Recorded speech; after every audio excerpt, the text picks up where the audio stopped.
இந்த காலத்தில் வந்து பணம் ரொம்ப முக்கியமான ஒன்று. 4 காசு சம்பாரிச்சா தான் நம்ம வீட்டில் உள்ளவங்களே நம்மள மதிக்கிறாங்க. இப்போ வேலைக்கு போகாம வீட்டிலே இருந்து பாருங்கள். காஃபி ஒரு வேளை வரும், 2 வேளை வரும், மறுவேளை வரவே வராது. சாப்பாடு ஸ்பெஷலாக வரும் வேலைக்கு போனா.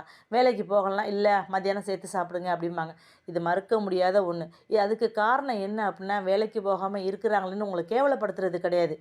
நமக்குன்னு ஒரு தேவைகள், அன்றாடம் உள்ள விஷயங்கள பூர்த்தி பண்ணுறதுக்கு பணம் வந்து முக்கியமான ஒரு விஷயமா இருக்குது. 4 காசு சம்பாரிச்சா தான் குடும்பத்தில் உள்ளவங்களே நம்ம மதிக்கும்போது, அப்போ அக்கம் பக்கத்துல உள்ளவங்க, சொந்தக்காரவங்க, நம்மள சுற்றி உள்ளவங்க நம்ம எப்படி பார்ப்பாங்கங்கிறத நம்ம புரிஞ்சுக்கணும்.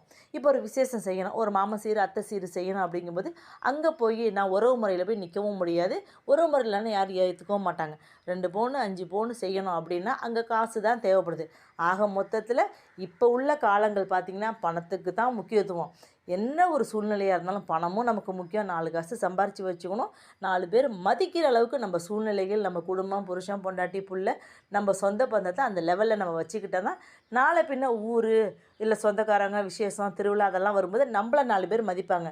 என்ன சூழ்நிலையும் பணத்துக்கு தான் முக்கியம் ஜாஸ்தி.